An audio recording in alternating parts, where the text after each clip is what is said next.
ये एक practice problem की तरह आप कर सकते हैं। जेई लेवल का है, एडवांस का तो शायद नहीं होगा, हाँ मेंस लेवल का तो है। ये एक गिवन है, डी बाई डी एक्स किसी एक फंक्शन का दिया हुआ है हमें वैल्यू, उसका बेसिकली एल्जेब्रिक फॉर्म दिया हुआ है। और हमें फिर दूसरा एक इक्वेशन दिया हुआ है, एक इंटीग्रेशन है और उसका रिज़ल्ट है। हमें यहाँ अल्फ़ा की वैल्यू निकालनी है इन दोनों को यूज़ करके। सो नेचुरली दोनों का लिंक होगा। और ऐसे प्रॉब्लम जो है देखने में थोड़े डिफ़िकल्ट लगते हैं शुरू में, लेकिन होते ईजी हैं, बेसिक कंसेप्ट्स पे हैं। तो जब भी किसी फंक्शन का डिफरेंशियल आपको दिया हो, आप खुद पॉज करके कर लीजिए, I am sure you will be able to do it. Anyway अगर इसको सॉल्व करें, अगर किसी फंक्शन का डिफरेंशियल दिया है और साथ में एक इंटीग्रल दिया है और फंक्शन में थोड़ी सिमिलैरिटी है, तो बस आपको जो है क्लिक करना है। जो हिट एंड ट्रायल तो मैं नहीं बोलूँगा, क्योंकि हिट एंड ट्रायल में तो टाइम लगता है, लेकिन प्रैक्टिस से आ जाता है। ये आप देखिए दोनों फंक्शन में बहुत सिमिलैरिटी है, बस ये है कि यहाँ एक्स क्यूब है और यहाँ पे एक 3 है।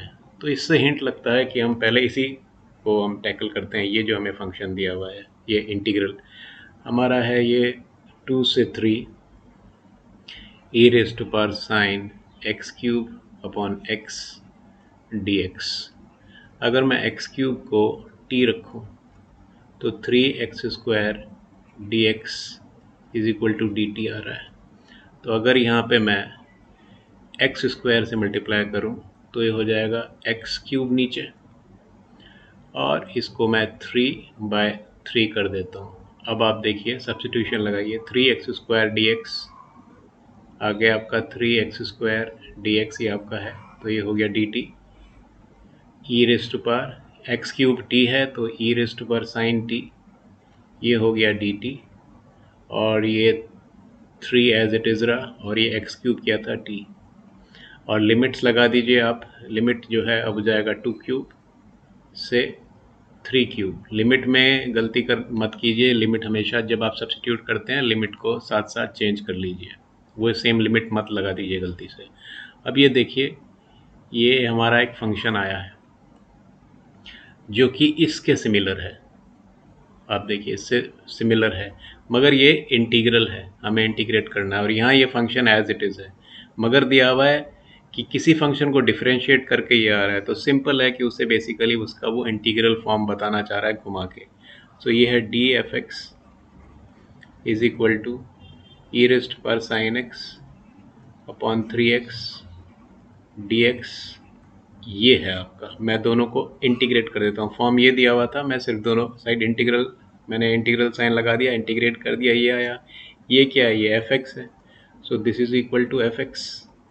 ये एक फंक्शन है जो कि मैं जी एक्स लिख सकता हूँ। G x is equal to e raise to power sine x upon 3x।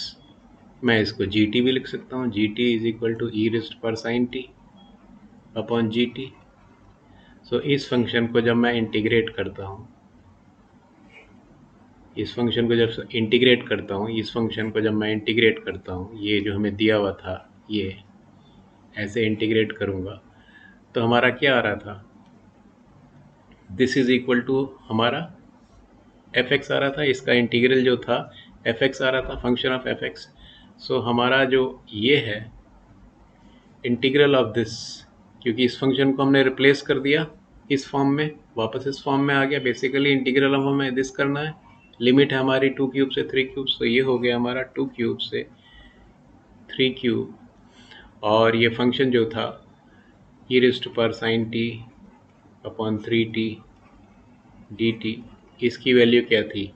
F T F x, कुछ भी रख, जो भी आपका वेरिएबल है उसी फॉर्म में तो रखोगे। बेसिकली ये आपका एफ टी आ गया with limit 2 cube two 3 cube. मैं ये वेरिएबल एक्स भी लिख सकता हूँ यहाँ पे as it is, variable change करने से फ़र्क नहीं पड़ता। सो ये होगा f 3 cube minus f 2 cube. So answer है आपका, अल्फ़ा का वैल्यू है 3 क्यूब।